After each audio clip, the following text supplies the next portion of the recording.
नमस्कार मित्रों, अपने चैनल में सभी श्रोताओं का स्वागत करता हूं। कहानियों की इस श्रृंखला में आज प्रस्तुत है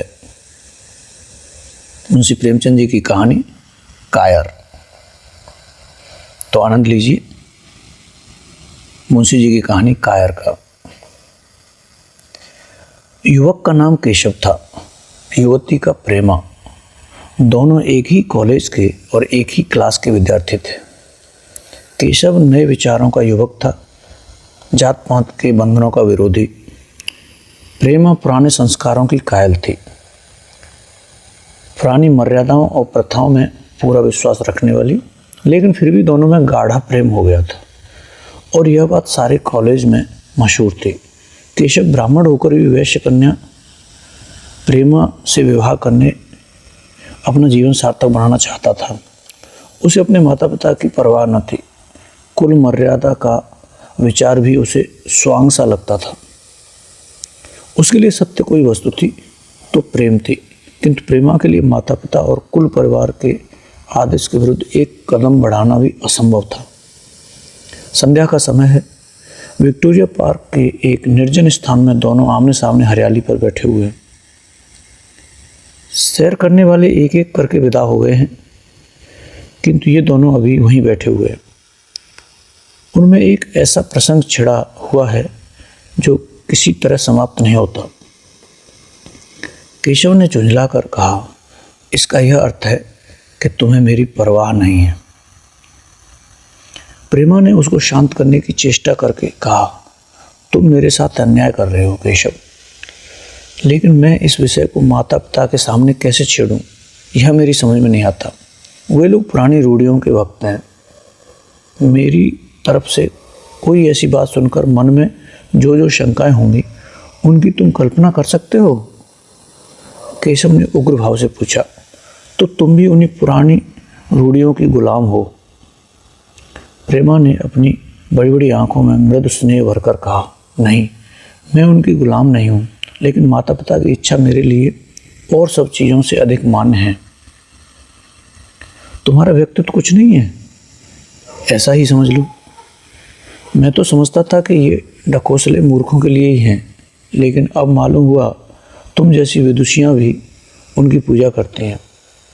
जब मैं तुम्हारे लिए संसार को छोड़ने को तैयार हूँ तो तुमसे भी यह आशा करता हूँ।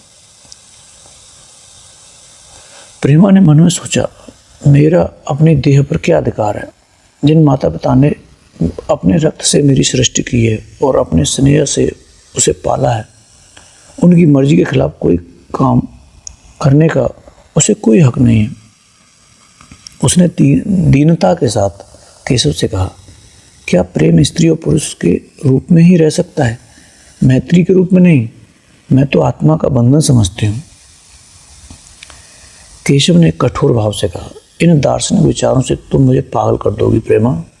बस इतना ही समझ लो, मैं निराश होकर जिंदा नहीं रह सकता। मैं प्रत्यक्षवादी हूँ और कल्पनाओं के संसार में प्रत्यक्ष का आनंद उठाना मेरे लिए असंभव है। यह कहकर उसने प्रेमा का हाथ पकड़कर अपनी ओर खींचने की चेष्टा की। प्रेमा ने झटके से हाथ छुड़ा लिया और बोली, नहीं केशव, मैं कह चुकी हूँ, मैं स्वतंत्र नहीं हूँ। तुम मुझे वह चीज़ न मांगो जिस पर मेरा कोई अधिकार नहीं है। केशव को अगर प्रेमा ने कठोर शब्द कहे होते तो भी उसे इतना दुख न होता। एक क्षण तक वह मन मारे बैठा रहा, फिर उठकर निराशा भरे स्वर में बोला, जैसी तुम्हारी इच्छा। आहिस्ता आहिस्ता कदम सा उठाता वो वहाँ से चला गया। प्रेमा अब भी वहीं बैठी आंसू बहाती रही। रात को भोजन करके प्रेमा जब अपनी माँ के साथ लेटी तो उसकी आंखों में नींद न थी। केशव ने उसे एक ऐसी बात कह दी थी जो चंचल पानी में पड़ने वाली छाया की तरह उसके दिल पर छाई हुई थी। प्रतिक्षण उसका रूप बदलता था। वह उसे स्थिर न कर सकती थी। माता से इस विषय में कुछ कहे तो कैसे, लज्जा मुँह बंद कर देती थी। उसने सोचा, अगर केशव के साथ मेरा विवाह न हुआ तो उस समय मेरा क्या कर्तव्य होगा? अगर केशव ने कुछ उद्दंडता कर डाली तो मेरे लिए संसार में फिर क्या रह जाएगा? लेकिन मेरा बस ही क्या है? इन भांति भांति के विचारों में एक बात जो उसके मन में निश्चित हुई वह यह थी कि केशव के सिवा वह और किसी से विवाह न करेगी। उसकी माता ने पूछा, क्या तुझे अब नींद न आई? मैंने तुझसे कितनी बार कहा है कि थोड़ा बहुत घर का कामकाज किया कर, लेकिन तुझे किताबों से ही फुर्सत नहीं मिलती। 4 दिन में तू पराए घर जाएगी, कौन जाने कैसा घर मिले। अगर कुछ काम करने की आदत न रही तो कैसे निवाह होगा? प्रेमा ने भोलेपन से कहा, मैं पराए घर जाऊंगी ही क्यों? माता ने मुस्कुरा कर कहा, लड़कियों के लिए यही तो सबसे बड़ी विपत्ति है बेटी। माँ बाप की गोद में पलकर ज्यों ही सैन हुई दूसरों की हो जाती है। अगर अच्छे प्राणी मिले तो जीवन आराम से कट गया, नहीं रो रो कर दिन काटना पड़ा। सब कुछ भाग्य के अधीन है, सब कुछ भाग्य के अधीन है। अपनी बिरादरी में तो मुझे कोई घर नहीं बाता, कहीं लड़कियों का आदर नहीं, लेकिन करना तो बिरादरी में ही पड़ेगा। न जाने यह जात पात का बंधन कब टूटेगा। प्रेमा डरते डरते बोली, कहीं कहीं तो बिरादरी के बाहर भी विवाह होने लगे हैं। उसने कहने को कह दिया, लेकिन उसका हृदय कांप रहा था कि माता जी कुछ भांप न जाए। माता ने विस्मय के साथ पूछा, क्या हिंदुओं में ऐसा हुआ है? फिर उसने आप उस प्रश्न का जवाब भी दिया, और 2-4 जगह ऐसा हो भी गया है, उससे क्या होता है? प्रेमा ने इसका कुछ जवाब न दिया। भय हुआ कि माता कहीं उसका आशय न समझ जाए। उसका भविष्य एक अंधेरी खाई की तरह उसके सामने मुंह खोले खड़ा है, मानो उसे निगल जाएगा। उसे न जाने कब नींद आ गई। प्रेमा प्रातःकाल सोकर उठी तो उसके मन में एक विचित्र साहस का उदय हो गया था। सभी महत्वपूर्ण फैसले हम आकस्मिक रूप से कर लिया करते हैं, मानो कोई देवी शक्ति हमें उनकी ओर खींच ले जाती है। वही हालत प्रेमा की थी। कल तक वह माता पिता के निर्णय को मान्य समझती थी, पर संकट को सामने देखकर उसमें उस वायु की हिम्मत पैदा हो गई थी जिसके सामने कोई पर्वत आ गया हो।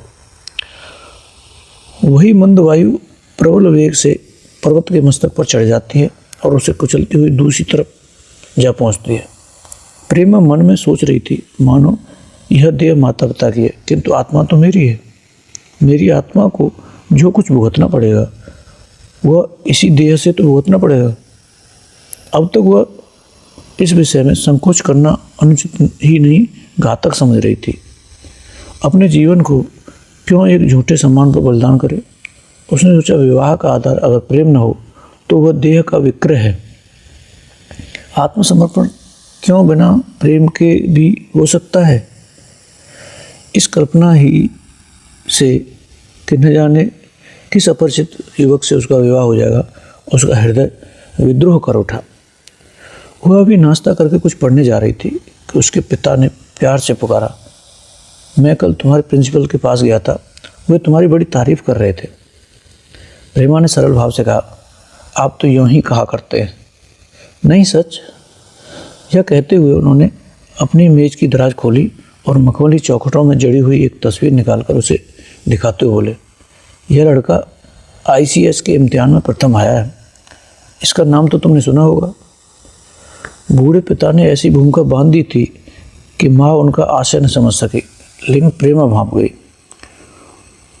उनका मन तीर की भांति लक्ष्य पर जा पहुंचा। उसने बिना तस्वीर की ओर देखे ही कहा, नहीं, मैंने तो उसका नाम नहीं सुना।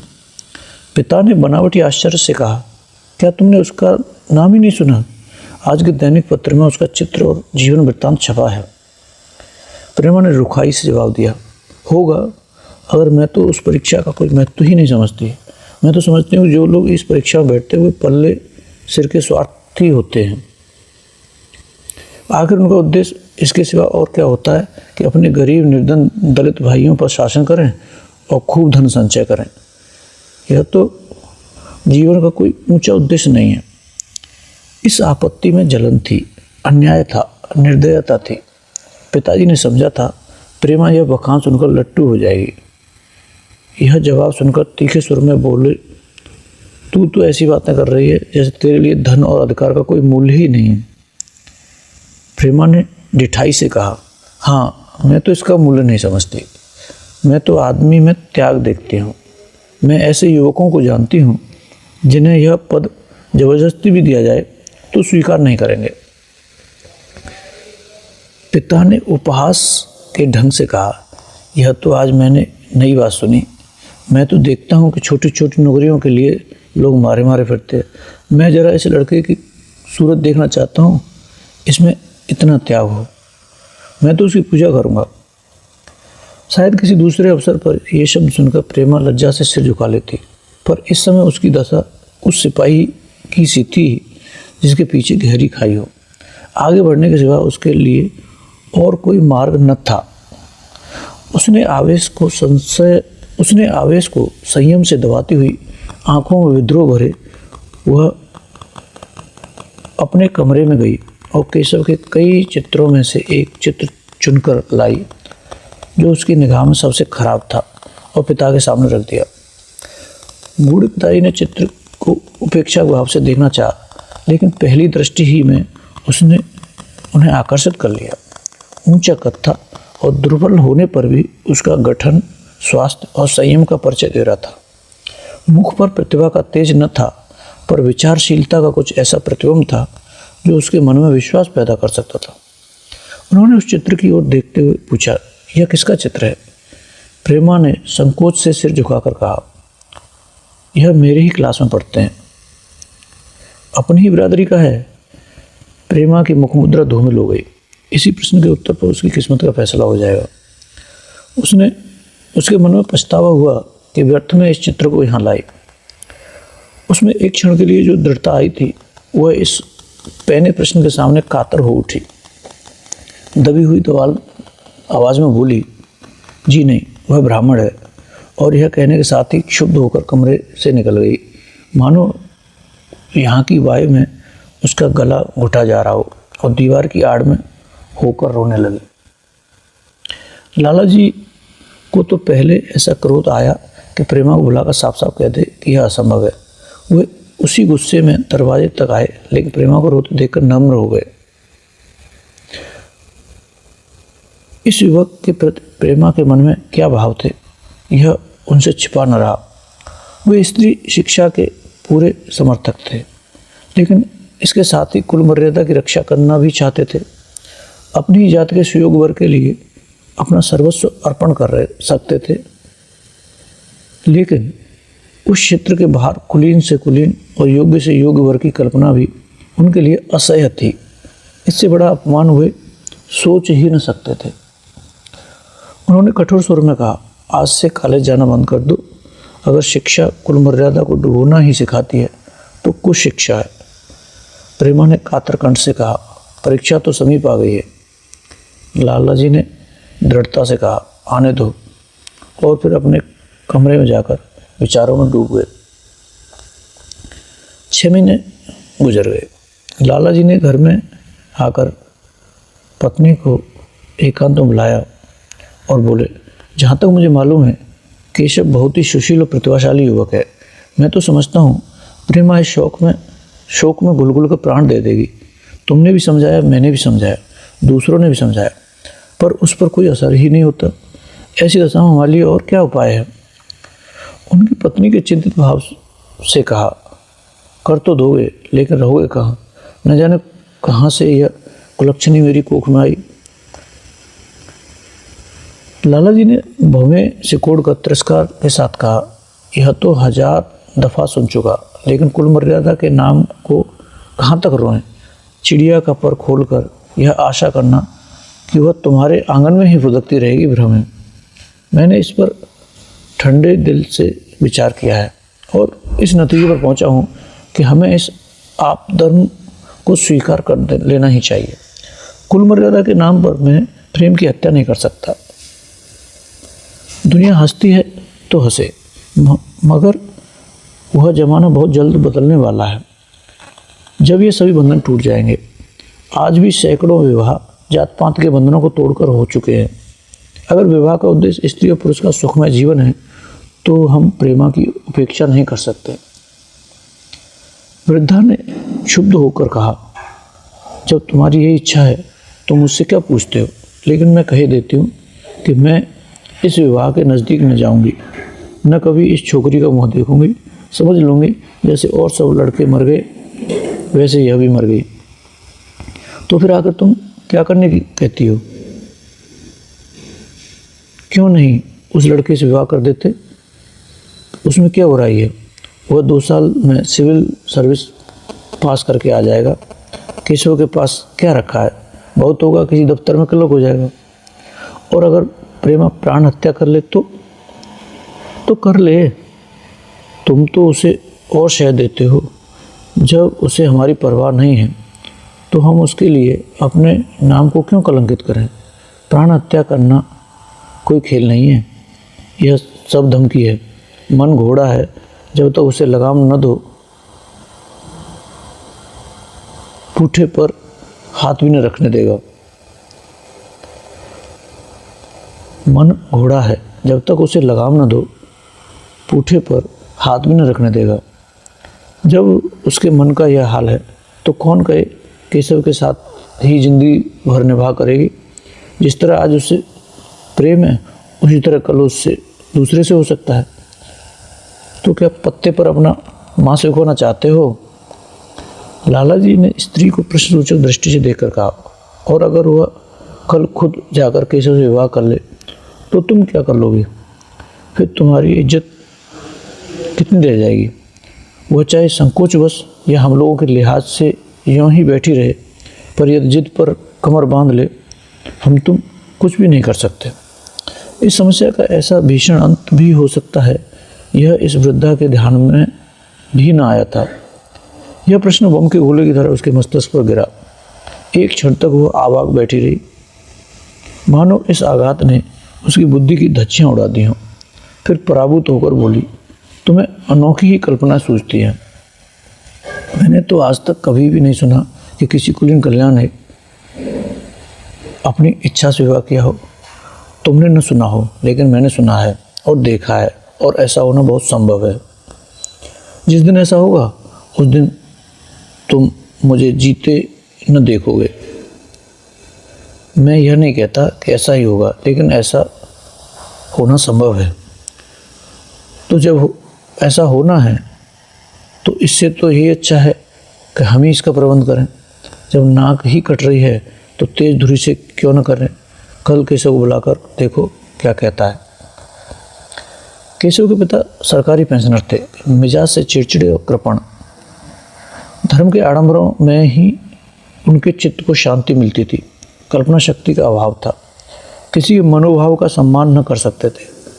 वे अब भी इस संसार में रहते थे जिसमें उन्होंने अपने बचपन और जवानी के दिन काटे थे। नवयुग की बढ़ती हुई लहर को वे सर्वनाश कहते थे, और कम से कम अपने घर को दोनों हाथों दोनों पैरों का जोर लगाकर उसे बचाए रखना चाहते थे। इसलिए जब एक दिन प्रेमा के पिता उसके पास पहुँचे और केशव से प्रेमा के विवाह का प्रस्ताव किया तो बूढ़े पंडित जी अपने आप में न रह सके। धुंधली आंखें फाड़कर बोले, आप भंग तो नहीं खा गए हैं? इस तरह का संबंध और चाहे जो कुछ हो विवाह नहीं है। मालूम होता है आपको भी नए जमाने की हवा लग गई है। बूढ़े बाबूजी ने नम्रता से कहा, मैं खुद ऐसा संबंध नहीं पसंद करता। इस विषय में मेरे भी यही विचार हैं जो आपके, पर बात ऐसी आ पड़ी है कि मुझे विवश होकर आपकी सेवा में आना पड़ा। आजकल के लड़के और लड़कियां कितने स्वेच्छाचारी हो गए हैं, यह तो आप जानते ही हैं। हम बूढ़े लोगों के लिए अब अपने सिद्धांतों की रक्षा करना कठिन हो गया है। मुझे भय है कि कहीं ये दोनों निराश होकर अपनी जान पर न खेल जाएं। बूढ़े पंडित जी जमीन पर पांव पटकते हुए गरज उठे, आप क्या कहते हैं साहब? आपको शर्म नहीं आती? हम ब्राह्मण हैं, और ब्राह्मणों में भी कुलीन। ब्राह्मण कितने ही पतित हो गए हैं, इतने मर्यादा शून्य नहीं हुए हैं कि बनिए बक्कालों की लड़की से विवाह करते फिरें। जिस दिन कुलीन ब्राह्मणों में लड़कियां न रहेंगी उस दिन यह समस्या उपस्थित हो सकती है। मैं कहता हूँ आपको मुझसे यह बात करने का साहस कैसे हुआ? बूढ़े बाबूजी जितना ही दबते थे उतना ही पंडित जी बिगड़ते थे। यहाँ तक कि लाला जी अपना अपमान ज़्यादा न सह सके और अपनी तकदीर को कोसते हुए चले गए। उसी वक्त केशव कॉलेज से आया। पंडित जी ने तुरंत उसे बुलाकर कठोर कंठ से कहा, मैंने सुना है तुमने किसी बनिए की लड़की से अपना विवाह कर लिया है, यह खबर कहाँ तक सही है? केशव ने अनजान बनकर कहा। आपसे किसने कहा? किसने कहा? मैं पूछता हूँ, यह बात ठीक है या नहीं? अगर ठीक है और तुमने अपनी मर्यादा को डुबोना निश्चय कर लिया है तो तुम्हारे लिए हमारे घर में कोई स्थान नहीं है। तुम्हें मेरी कमाई का एक धेला भी नहीं मिलता। मेरे पास जो कुछ है वह मेरी अपनी कमाई है। मुझे अख्तियार है कि मैं उसे जिसे चाहूँ दे दूँ। तुम यह अनीति करके मेरे घर में कदम नहीं रख सकते। केशव पिता के स्वभाव से परिचित था। प्रेमा से उसे प्रेम था। वह गुप्त रूप से प्रेमा से विवाह कर लेना चाहता था। बाप हमेशा तो बैठे न रहेंगे। माता के स्नेह पर उसे विश्वास था। उस प्रेम की तरंग में वह सारे कष्टों को झेलने के लिए तैयार मालूम होता था, लेकिन जैसे कोई कायर सिपाही बंदूक के सामने जाकर हिम्मत खो बैठता है और कदम पीछे हटा लेता है, वही दशा केशव की हुई। वह साधारण युवकों की तरह सिद्धांतों के लिए बड़े बड़े तर्क कर सकता था, जवान से उनमें अपनी भक्ति की दुहाई दे सकता था, लेकिन इसके लिए यातना झेलने की सामर्थ्य उसमें न थी। अगर वो अपनी जिद पर अड़ा, पिता ने भी अपनी टेक रखी, तो उसका यहाँ ठिकाना लगेगा, तो उसका कहाँ ठिकाना लगेगा? उसका जीवन ही नष्ट हो जाएगा। उसने दबी जबान से कहा, जिसने आपसे कहा है बिल्कुल झूठ कहा है। पंडित जी ने तीव्र नेत्रों से देखकर कहा, तो यह खबर बिल्कुल गलत है? जी हाँ, बिल्कुल गलत। तो तुम आज ही इसी वक्त उस बनिए को खत लिख दो और याद रखो कि अगर इस तरह की चर्चा फिर उठी तो तुम्हारा सबसे बड़ा शत्रु होऊंगा। बस जाओ। केशव और कुछ न कह सका। वह यहाँ से चला तो ऐसा मालूम होता था कि पैरों में दम नहीं है। दूसरे दिन प्रेमा ने केशव के नाम यह पत्र लिखा। प्रिय केशव, तुम्हारे पूज्य पिताजी ने लाला जी के साथ जो अशिष्ट और अपमानजनक व्यवहार किया है, उसका हाल सुनकर मेरे मन में बड़ी शंका उत्पन्न हो रही है। शायद उन्होंने तुम्हें भी डांट फटकार बताई होगी। ऐसी दशा में मैं तुम्हारा निश्चय सुनने के लिए विकल हो रही हूँ। तुम्हारे साथ हर तरह का कष्ट झेलने को तैयार हूँ। मुझे तुम्हारे पिताजी की संपत्ति का मोह नहीं है। मैं तो केवल तुम्हारा प्रेम चाहती हूँ और उसी में प्रसन्न हूँ। आज शाम को यहीं आकर भोजन करो। दादा और माँ दोनों तुमसे मिलने के लिए बहुत इच्छुक हैं। मैं वह स्वप्न देखने में मग्न हूँ जब हम दोनों उस सूत्र में बंध जाएंगे जो टूटना नहीं चाहता, जो टूटना नहीं जानता, जो बड़ी से बड़ी आपत्ति में भी अटूट रहता है। तुम्हारी प्रेमा। संध्या हो गई और इस पत्र का कोई जवाब ना आया। उसकी माता बार बार पूछती थी, केशव आए नहीं? बूढ़े लाला भी द्वार की ओर आंख लगाए बैठे थे। यहाँ तक कि रात के 9 बज गए, पर न तो केशव आए न उनका पत्र। प्रेमा के मन में भांति भांति के संकल्प उठ रहे थे। कदाचित उन्हें पत्र लिखने का अवकाश न मिला हो, या आज आने की फुर्सत न मिली हो। कल अवश्य आ जाएंगे। केशव ने पहले उसके पास जो प्रेम पत्र लिखे थे, उन सब को उसने फिर पढ़ा। उनके एक एक शब्द को कितना अनुराग टपक रहा था, उनमें कितना कंपन था, कितनी विकलता, कितनी तीव्र आकांक्षा। फिर उसे केशव के वे वाक्य याद आए जो उसने सैकड़ों ही बार कहे थे। कितनी बार वह उसके सामने रोया था। इतने प्रमाणों के होते हुए निराशा के लिए कहाँ स्थान था, मगर फिर भी सारी रात उसका मन जैसे सूली पर टंगा रहा। प्रातःकाल केशव का जवाब आया। प्रेमा ने कांपते हुए हाथों से पत्र लेकर पढ़ा। पत्र हाथ से गिर गया। ऐसा जान पड़ा मानो उसकी देह का रक्त स्थिर हो गया हो। लिखा था, मैं बड़े संकट में हूँ। मैं तुम्हें क्या जवाब दूँ? मैंने इधर इस समस्या पर खूब ठंडे दिल से विचार किया है और इस नतीजे पर पहुँचा हूँ कि वर्तमान दशाओं में मेरे लिए पिता की आज्ञा की उपेक्षा करना दुस्सह है। मुझे कायर न समझना। मैं स्वार्थी भी नहीं हूँ, लेकिन मेरे सामने जो बाधा हैं उन पर विजय पाने की शक्ति मुझ में नहीं है। पुरानी बातों को भूल जाओ। उस समय मैंने इन बाधाओं की कल्पना न की थी। प्रेमा ने एक लंबी गहरी जलती हुई सांस खींची और उस खत को फाड़कर फेंक दिया। उसकी आंखों से आंसुधार बहने लगी।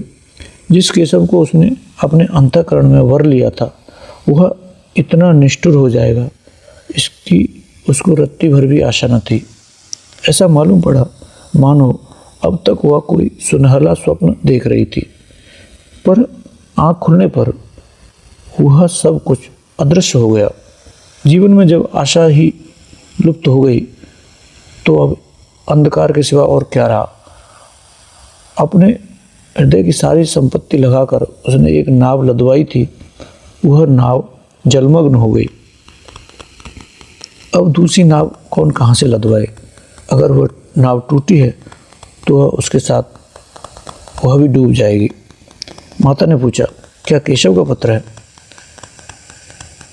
प्रेमा ने भूमि की ओर ताकते हुए कहा, हाँ, उनकी तबीयत अच्छी नहीं है।